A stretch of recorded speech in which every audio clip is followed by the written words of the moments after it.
Good evening, everybody. Welcome to the webinar. It is April 29th, 2015. The Impact Letter webinar is one that I've been meaning to do for some time now because I think some of our ideas have evolved since the 5 or 6 years ago that we did this webinar. And I think mostly it's because I've seen how our students and our clients have received them in the field. So I'd like to add some new angles, some new perspective on what it means to write an impact letter and how we write an impact letter and where we come from when we write it. I'm also going to add a couple of pieces about receiving your impact letter, which we hope at Evoke is an opportunity that all students and clients experience and that all parents experience. I can think of no more important letter perhaps than the impact letter that they can eventually write to you, because I think it demonstrates more than anything, actually, ironically, accountability. Because when you write an impact letter as a child to your parents, if you write it well, you write it from the perspective of here's what I'm upset about, but without blame and with still holding on to your own accountability. So I'll get to that later on in the webinar. But let's start off with the guidelines for the impact letter that you will write to your child, to your student at the beginning of the program. Also talking about principles that relate to writing any kind of or discussing any kind of content that's around confrontation. A lot of this comes from, or is at least crystallized in one story that I want to tell that I've told in passing during a few of the webinars, and that is this story. I was sitting out in the field a summer or two ago in a girls group. I was participating in an impact letter group along with the lead therapist, and I was listening to a young woman read her impact letter from her parents, and the stories were tragic and some of the most heart-wrenching that you would ever imagine. Some of you could probably relate to them, unfortunately. But it was stories of suicidality and self-harm and drug abuse at the most severe level that led to and was around some of the most unhealthy and scary behavior in this young woman. There was prostitution, there was stealing from family, there was hurting other people.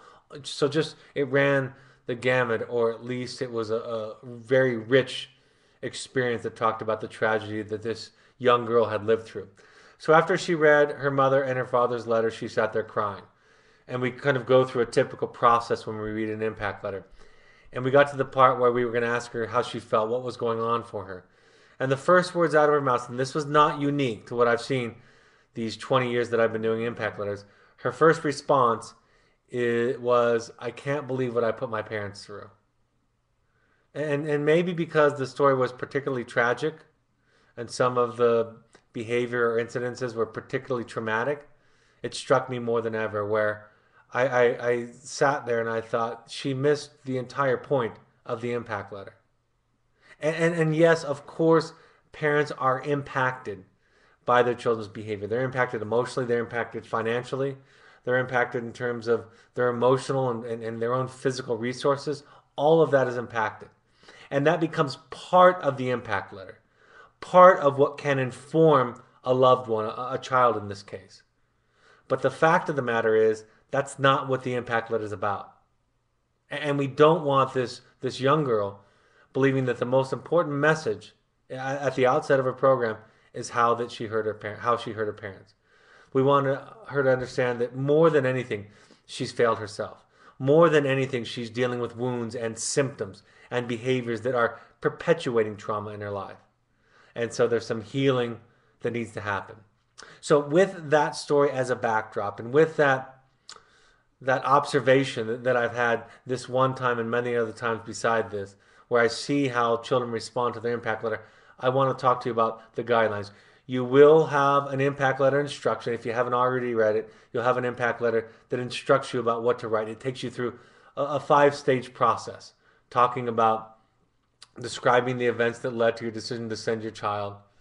It talking about your emotional reaction to it, talking about what you hope for the program. What are your hopes? What are your outcomes that you're hoping for in the program? And then it talks about the things about the child that you admire and their positive traits. And then it has some other principles in there. So that is covered fairly well in the impact letter. But let me talk about some of the principles that really become or are a foundation of the impact letter writing. And the first is really me stealing from the name of a book by J&J, the author's J&J, a husband and wife team. And it is this idea of love first. that this intervention and this letter, which is sort of an ensign, it's emblematic of your love of this intervention, is really nested in love. Yes, there's hurt. Yes, there might be resentment and anger for the way you've been affected. But really, what it comes down to, what's at the core of it, is love. That you're sending your child here because you love them, you're worried about them, you're afraid of their quality of life, at least, if not their very life itself. And so it comes from a place of love. And it's important that they understand that. It's important that you understand at the outset that the goal of the impact letter, the outcome that we hope for from the impact letter, is for the child to reflect on self, to be able to look at, where am I? What's going on? Yes, my mom and dad were upset, and that's something, that tells me something. But what are the questions that I ask myself because of that? What are the things that I might need to look at that I haven't been looking at or evaluating as deeply as I can in my life? So it's important that we look at that outcome, that they look at their lives. We know this, and this is not new information to us as adults. We know that if we live our lives, even at our ages, if we live our lives to try to please anybody, even our parents, that we're going to live a life that is not totally complete and not totally full. We know that the goal of life is to find ourselves. We know that part of that means we have to let go of what other people think, peers, society, and sometimes even our family members, even those that love us. I'm sure all of you watching this webinar, whether tonight live or in the future, can come up with at least one thing that your parents or a loved one wants you to do or wants you to be that you're not willing to be because it's not a part of who you are. So it's very important that we understand that idea that we don't want to wire or program our children at Evoke. You don't want to wire or program your children at Evoke in such a way that they really take on the responsibility of what other people think. That they think that their life is about making other people feel good, making other people happy. And again, I'll say it one more time for a point of clarity and emphasis. When others that care about us, that love us, are concerned about us, that can inform us. But it cannot be the sole drive of our behavior. It can cause us to ask ourselves questions, but it needn't be the thing that we decide or reference all of our life's decisions on. And I'll talk about how we communicate that love as parents, as loved ones, later on in the webinar in such a way so as not to encourage our children to try to live up to our expectations or to believe that it's their job to make us happy. I say in the impact letter instructions, don't be careful. Be honest. I think at times I have found parents walking on eggshells.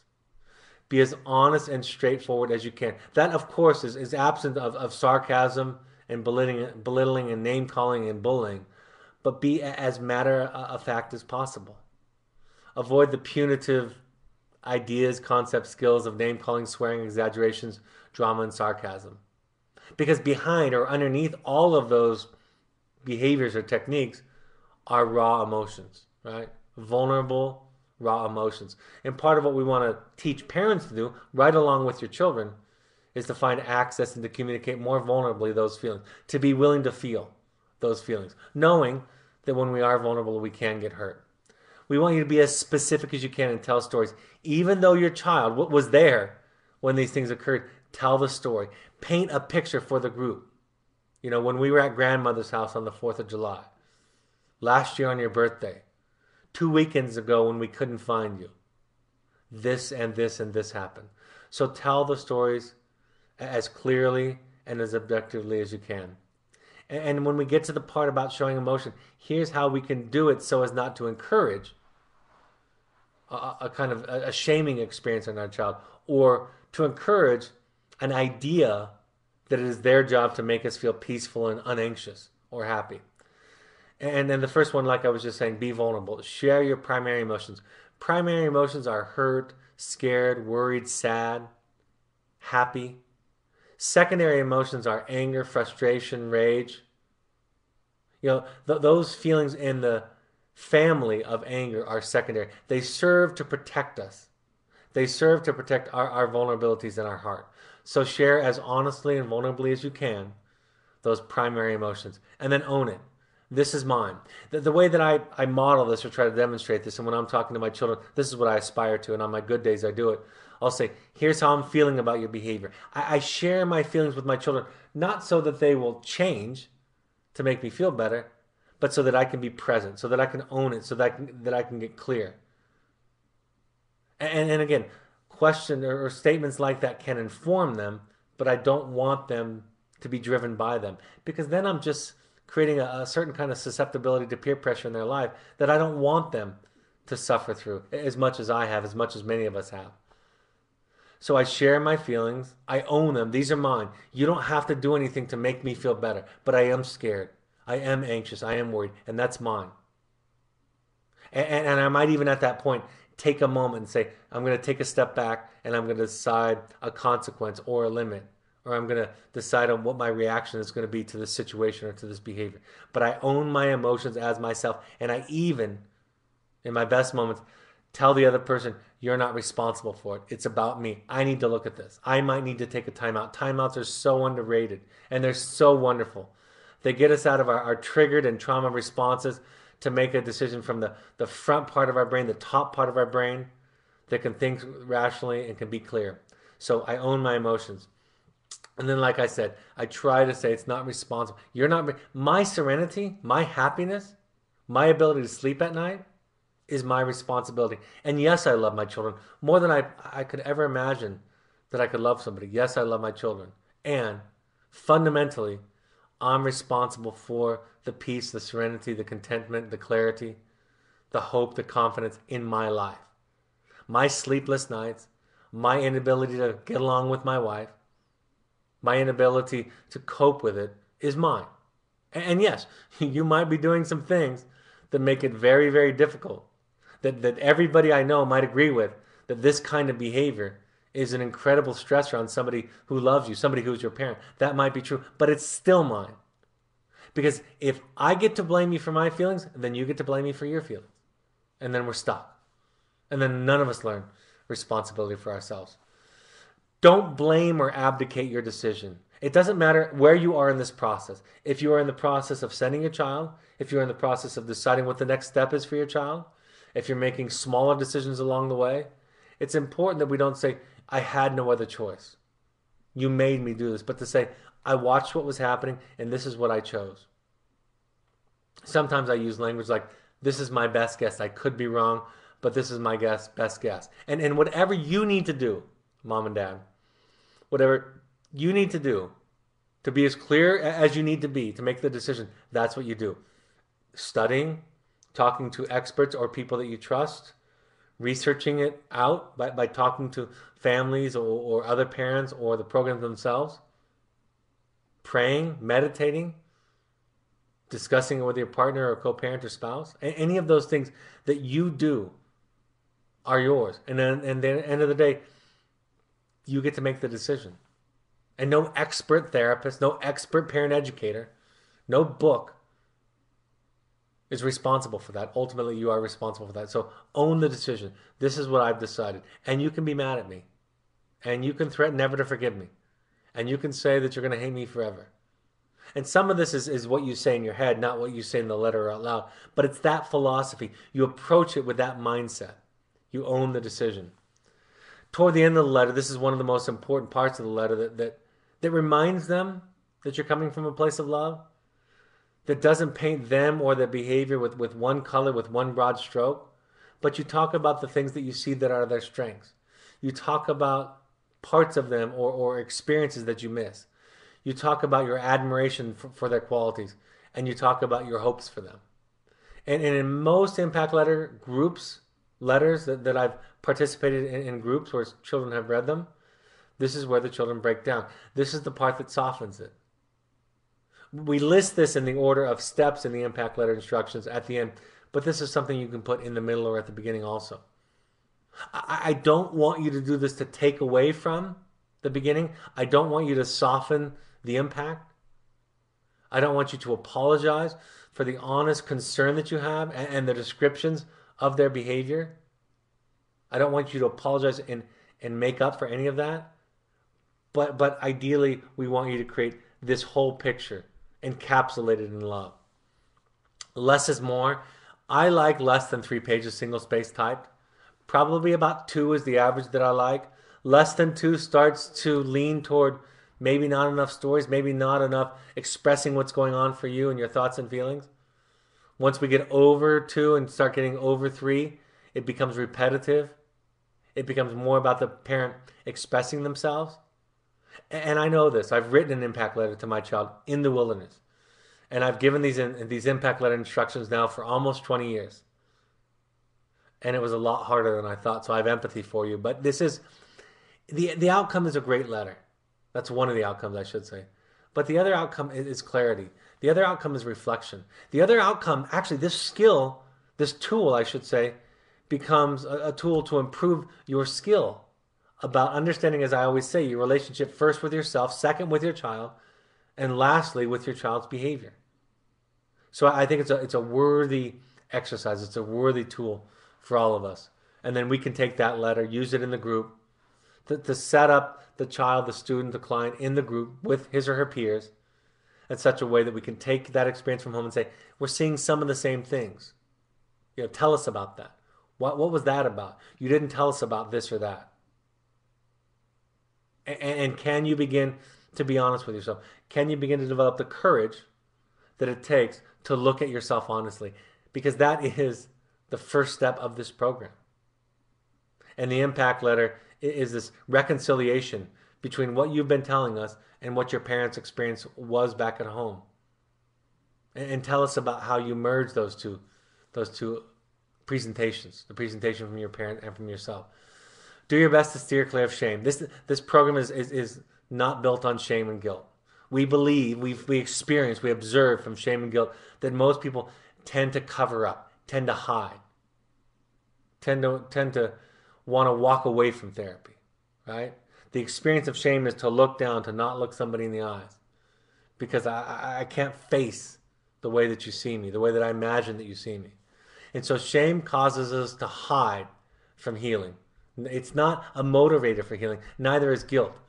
Most children and parents have to learn at Evoke therapy programs to be able to tolerate guilt well enough that they can do the right thing. Sometimes guilt does motivate us in a morally enlightened direction, right? At least behaviorally speaking. But more often than that, we find people afraid to say no to their boyfriends, afraid to say no to their children, afraid to set a boundary with a partner or a friend because of a feeling of guilt, because it's upsetting you, because it's hurting you. So this is not about shame and guilt.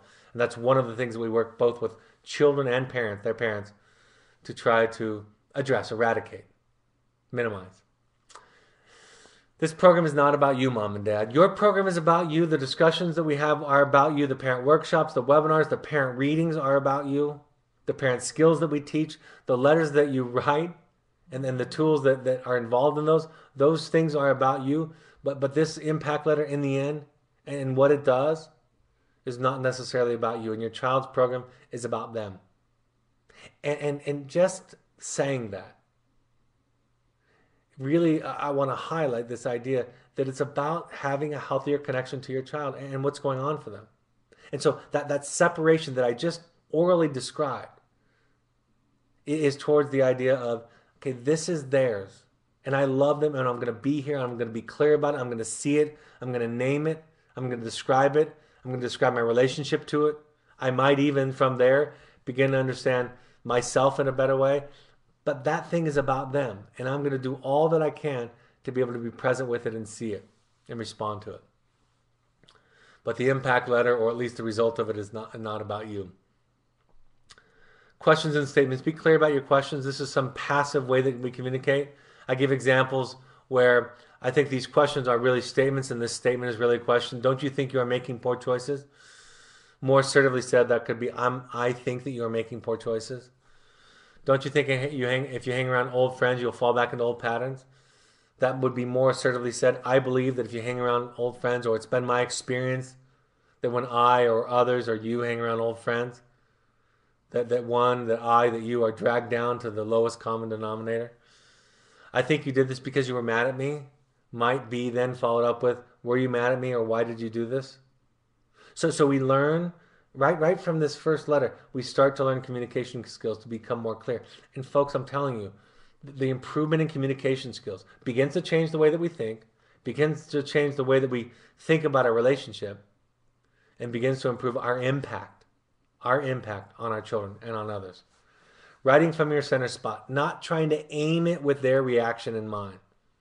The example I use, because I love sports, is tennis or baseball. If you're a pitcher or a tennis player and you aim the ball, anyone who's tried it knows that you're going to lose accuracy.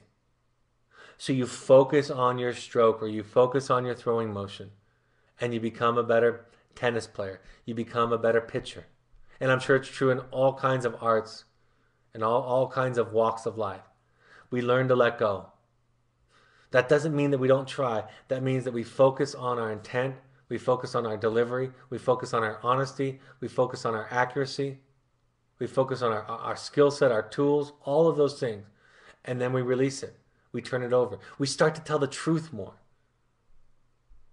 We start to tell it fearlessly, unapologetically, without cruelty, not for the purpose of hurting somebody else, but we start to tell it more accurately because we're not trying to control other people. So you learn in this letter, and this is the beginning, to speak from your center spot, from who you are. And that's part of what we're really providing for the entire family. You cannot decide the quality of this letter or any letter by the response that your child has, only by the intrinsic principles and intent. This is, again, an extraordinarily important principle at Evoke. It goes to the point of even sending them to Evoke therapy programs. That if you decide the rightness or the wrongness of it, based on solely their response to it, you're turning over your power. You're really measuring your ability to manipulate somebody. But if you constantly make your life, your practice about looking inward, getting honest with yourself, getting more clear, building tools and skills, all those things, you become much more effective and much more influential in a positive way to others. I know I use Star Wars metaphors, but I think about in the first Star Wars in 1978 or whenever it was, episode 4, I believe, A New Hope, where Obi-Wan Kenobi was first training Luke to put the mask on him, and he couldn't see. And he was fighting that little robot, right? That little flying little robot that was shooting sparks at him. And of course, that's a metaphor and it's science fiction. But he's trying to teach him to let go. He's trying to teach him to look inside, to feel. And that's really what George Lucas's message was through all of the movies. What we're talking about right here on this webinar. This idea of finding yourself, finding your flow, finding your truth, finding your authenticity, and then letting the outcome go. Versus the other side of it, which is to try to control and to coerce and to force and to intimidate. That was Darth Vader's way. Forgive the analogy. More than one, you may have to be patient to increase focus and intensity. You might have to write more than one, not formal impact letter with the kind of depth and the kind of specificity of this first one, but you might have to write a letter that holds them accountable, that holds up a mirror more than one or two or more than a couple of weeks. So if your therapist asks you, hey, we're still seeing this, hold up the mirror in this way. Keep the letter short. Don't debate, don't argue, don't try to talk them into it. But tell them what you are and aren't going to respond to. And tell them what you're waiting for. I'm waiting to hear. I'm waiting to look. I'm not going to debate. I'm not going to respond to your requests. I think there's some things you need to look at, and I don't need to repeat them. Those kinds of statement, that kind of sentiment might be something you need to maintain for a few weeks. So this is kind of a do's and don'ts page. Don't work harder than your child. I see parents reading more than their children. I see parents making sacrifices more than their children. This isn't about a power struggle. This is saying there's work that you have to do. I always found, for me, that the first quarter of the program, maybe a third of the program, I almost wanted to say to parents, just wait. Just relax for just a moment. We'll get to more of what you need to do, but this early part, don't overwork it. Just state your truth, state your message, and let the wilderness, let it work itself out. Because there's something that they need to do that we're waiting for. And we're not doing nothing, but we're holding up a mirror. We're blocking their escape routes emotionally, psychologically, even physically. We're immersing them in a culture of accountability, of love, of honesty, of courage. So don't work harder than your child. Let it unfold. It didn't happen overnight. It's going to take a little while. Try to avoid passiveness, sarcasm, and blaming. Blaming them. You made me feel. You made me do this. Life makes me do. Try to avoid those things so that you're beginning to change, to become healthier. You're modeling that, and because you're actually then impacting them in a positive way. You're saying, I'm going to do something different. This thing that you're going through, although I would have never chosen it in all of my life, it's going to now become a catalyst for me to do something different, for me to think about myself, my life, my relationship, my parenting differently. I usually like it, and your therapist toward the end of every week's phone call can talk to you about do's and don'ts in letters and what to write, what to focus on, what themes there are. I usually want parents to write at least one sentence, even if that sentence is after an abusive letter or after a letter that threatens you or after a letter that is repetitive or blaming, saying something along the lines of, I don't have a lot new to say this week. I'm looking forward to hear your response to my statements or to your therapist or to what's going on. One letter says, I'm here, I'm present, but I'm not gonna engage. I'm not gonna debate because you've lost when you debate. I'm not gonna prove it to you. I'm not gonna power struggle. I'm letting go. I'm stepping out of this old dance, this old pattern that we've been in. Don't teach or preach, and that I can't overstate. We will do the heavy lifting. We will do it because we have the advantage, because we're not their parent, right? Automatic advantage. The same way that you would have an advantage in talking to my children.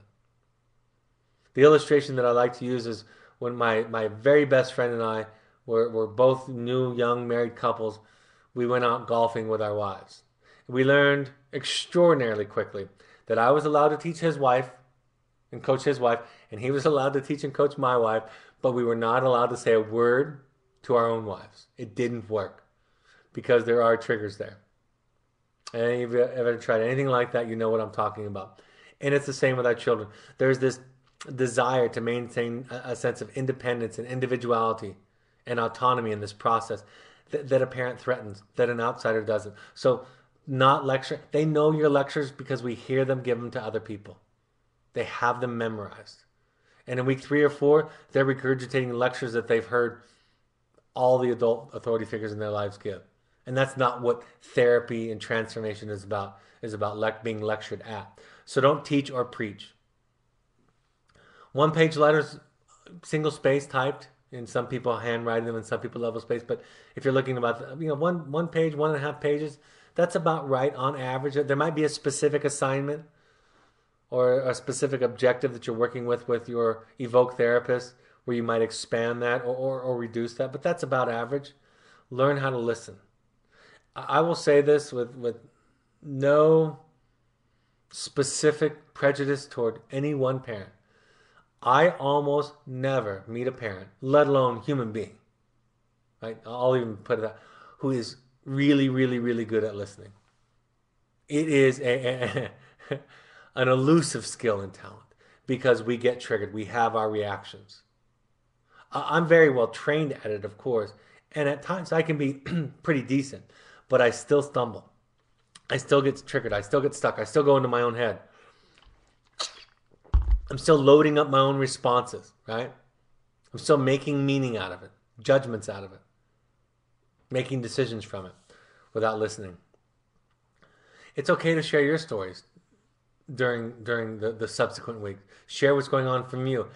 I think one of the most helpful things that many parents will do is start to talk about the things that they're learning in their work through these webinars, through your phone calls, the letter writing, the therapy you're doing at home, the groups that you're attending at home, on and on and on. You start sharing your lessons and your struggle, your awareness of your limitations. It can become an incredibly inviting context for your child to respond to be in that kind of relationship. Borrowing from the book Motivational Interviewing by Miller and Rolnick, some great research about confrontation and what it means, and the old treatment center model of yelling and standing up and telling somebody what an idiot they are, and all of those old-fashioned ways of doing it. We know that that's not the most effective way to engage most people. That most of the time that provokes a defensiveness. It invites the defense. that they built to protect themselves from feeling hurt or being threatened. Confrontation is not yelling, anger, or self-centered. It must come from a place of love or client-centeredness to be trustworthy. That's a fundamental principle in this book, Motivational Interviewing.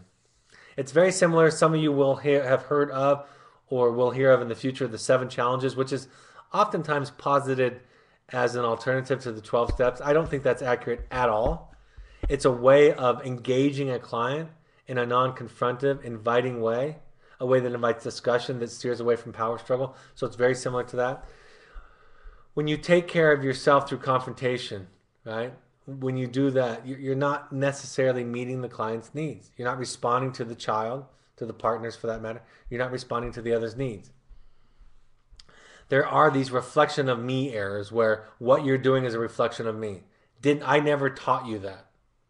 Or even deeper than that, when you fail or succeed, I feel some sense of shame or pride, speaking respectively to those two issues. So we learn to separate, to take a step back and to say, my stuff is mine. My mistakes are mine. My skills are mine. My authenticity is mine. All of that is mine. And what is yours is what you do with it and what sense you make out of it. And I'm not going to lecture that to you. I'm not going to tell you that. I'm going to act like that's true. And the way that I act like that's true is I don't take it on. I don't react.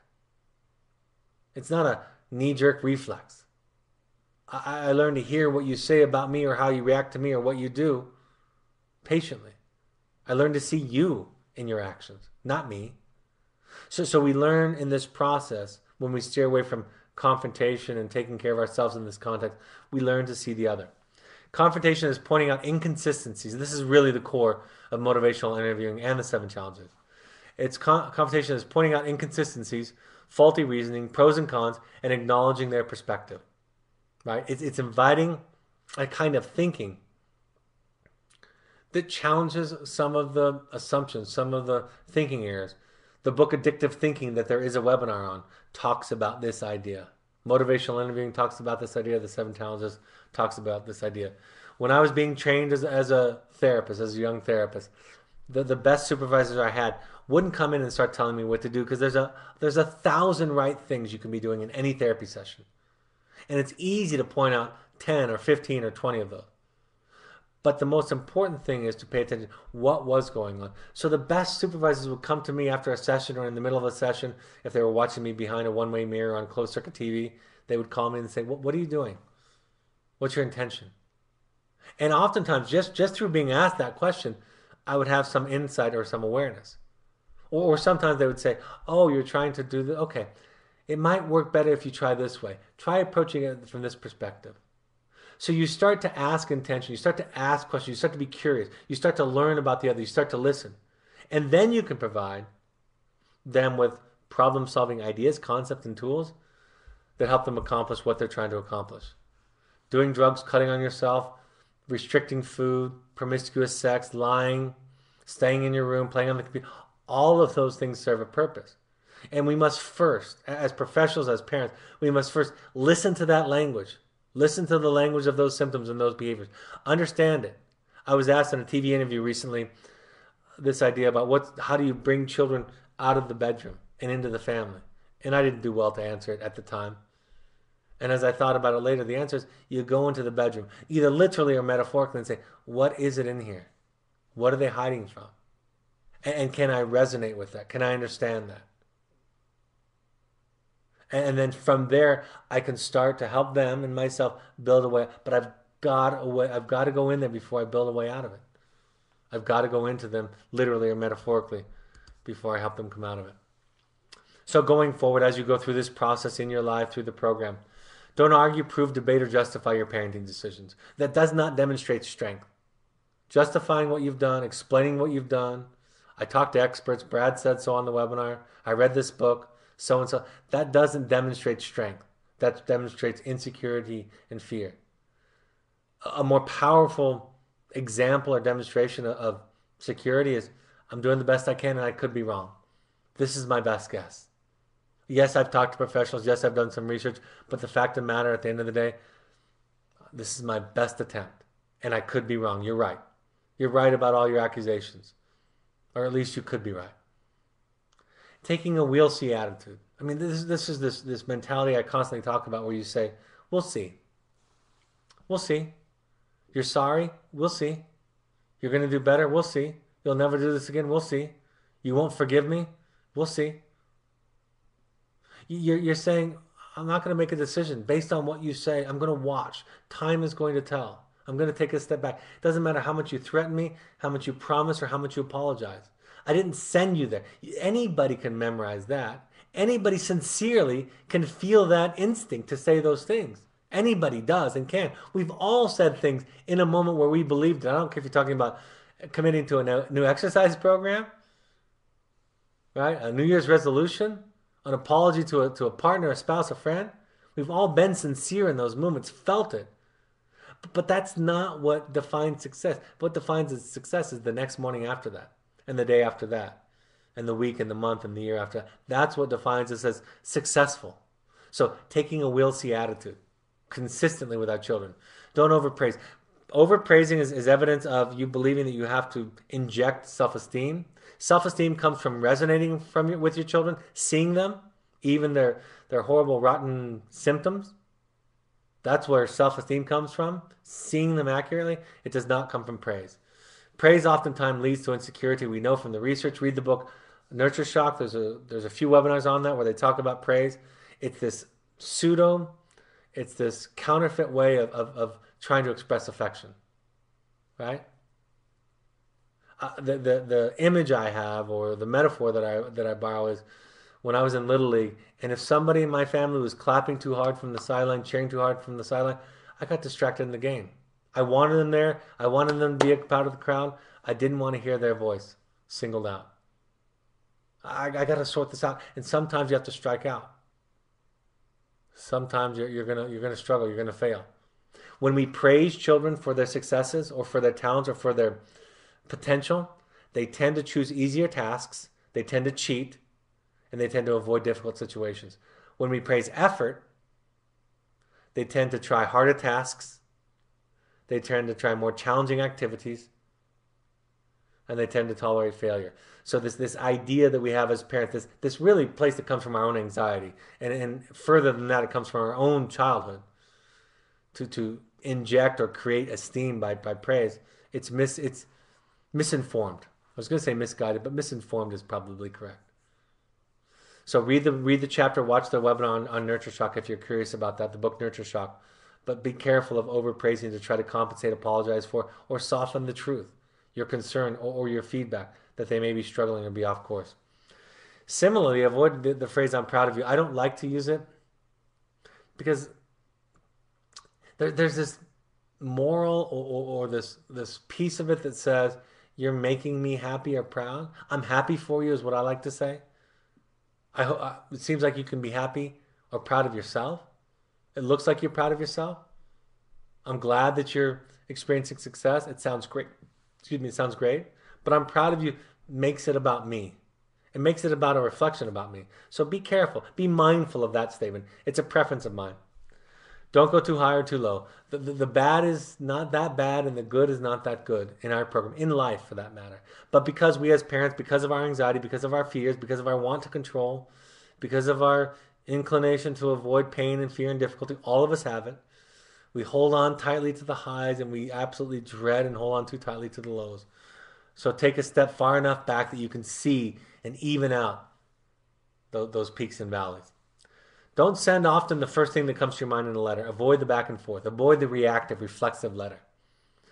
I almost have never seen a letter that was written late on a Wednesday night, or whatever night you get your letters, that was sent to me overnight, that I had in my inbox and in my email the next morning. I almost never, I'm sure there were exceptions, saw one of those letters that I thought, this is a great letter. This is a letter that we ought to send to your child. That's going to be helpful for you and for them, for the relationship. It's okay to journal about it. It's okay to put a draft out there, but take a step back. Take a day. That's one of the gifts of our program, of all of our programs, is the distance that can create clarity and can improve a connection. You're going to learn about confrontation, about answering questions, about ignoring, understating, chatting, sharing personal anecdotes. Your therapist can guide you on that. You know, each week, be intentional on your side of things about what you want from your Evoke therapist in terms of guidance. You don't want to spend necessarily 55 minutes talking about your child and the update for the week. You want to spend time talking about you, your reaction. How do I respond? What's going on for me? What's the best way that I can help or facilitate or encourage change or improvement in my child? What's something I can do to practice self-care? So you'll learn to do those things. Like I said early on in the webinar, I think if there were only one assignment, only one, it would be the impact letter that the child writes to you. And the reason I say that, like I said at the beginning, is because an impact letter back to mom and dad said, is assertive, is not blaming, does not abdicate responsibilities. I used to say there are two rules when I would give instructions to my students. There are two rules for the impact letter you write to your parents. Your choices, your decisions, your reactions to them are not their fault. So don't blame them. And they don't have to be bad or wrong. Just talk about how you felt, but own your reaction.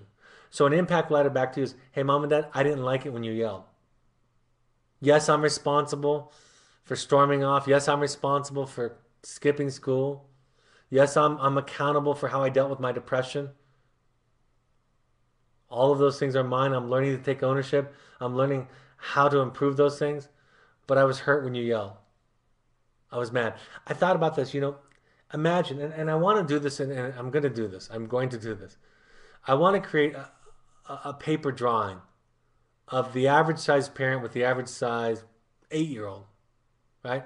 I'm going to put this 12-foot high picture of a human being that you and I have to walk up to and look at. That's what we are to them. We are giants. Even when they're teenagers or young adults, we're giants. You know when you go back to that place when you were young and everything looks smaller? Psychologically speaking, we have this experience with people in life that somehow they're the expert or they know more. And it starts off with our parents. And our parents aren't the experts. We're not the experts. We have some wisdom. We have some experience. Hopefully that's developed some compassion, understanding, and patience in us. We have some things to offer. Mostly we have a listening ear and hopefully the courage to make some difficult choices around boundaries and around limits and around taking care of everybody in the family, including ourselves. But it's important to understand how to have a relationship with your parent.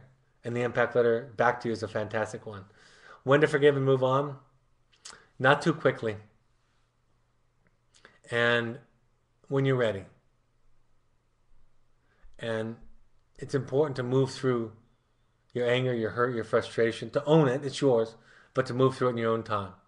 And if you're stuck to the point where it's becoming a barrier for you to grow, it's becoming a barrier because you're trying to protect yourself from getting hurt again, which you most likely will be with your child or with anybody that you love, then it's time for a therapist or a sponsor or somebody to step in and say, I think this is about you. I think we're at the point now where you're afraid to get hurt and you're protecting yourself. But that's a sophisticated, complex process, which is best understood in the context of your child and a professional or a mentor that you might be talking with. So, all right, folks, I'm happy to take any questions, some live questions before we close the meeting. So, no questions so far. I will go through, Stephanie. I'll come back to this, but I'll go through things. Here's my book on Amazon or BarnesandNoble.com, The Journey of the Heroic Parent. You can find it there. We have our Untitled workshop that we're still scheduling. The next family intensive, excuse me, it should say parent intensive. Shoot. Parent intensive. That can be individual parents or couples. Will be May 28th through 31st. I'll be hosting that. You can contact Stephanie at evoketherapy.com for more information or go right to the site, our website, to find out more. I can't say enough about what I believe this can do for families. Here's our upcoming parent. We have 2 pages of parent support groups coming up. Austin, Texas, I'll be there this Friday night. Costa Mesa is happening tonight, actually, right now as we speak. So you're not listening to this if you're there, if you could go there. Los Angeles will be tomorrow night. Marin County will be mid-May. And then I have an East Coast trip that I'm making. Philadelphia, June 11th. Sunday, June 14th, will be in Boston. And New York City on June 15th. So that's what's coming up on the East Coast. We want you to go to 6 of these parent support or these support groups, excuse me, while your child is with us at Evoke. Please follow us on social media for updates, for stories, for announcements. Please follow us if you use social media, Twitter, Facebook. You can go to our blog. We're really turning out a lot of blogs. Our staff and our therapists are on fire, passionate about this right now. Go to our Parent Alumni Foundation page to order books from there. And our next one, we have 2. I'm announcing 2. So on Monday, I'm going to do an open forum. And then on Tuesday at 6 p.m. Mountain Time, that's a unique time, we're going to be doing one dedicated to siblings and where siblings are invited. So bring your children on, invite your children that aren't living at home to come on, let your children that are older come on by themselves. I'll be answering their questions. Please send in questions in advance, have them send questions. And then if parents are asking questions about sibling, I'll be answering and modeling those answers for parents. So, all right, Stephanie, I'm happy to go to any questions if you have any that have come in. No questions. Well, thank you, folks. Thank you for joining us. I hope this midweek contact, is that supposed to be May? I'm sorry. That is supposed to be May. Thank you. That is Monday. No, that's June 4th. Is that May? Oh, we're in April. I had a brain freeze there. Yeah, that is May 4th and May 5th, Monday and Tuesday of next week. I apologize for that. Thanks for catching that. I hope these points of contact are helpful. I will talk to you on Monday and Tuesday night, and your siblings, if you'd like them to, please send them the information in advance. Have a great evening. Take care. Have a great weekend. Bye-bye.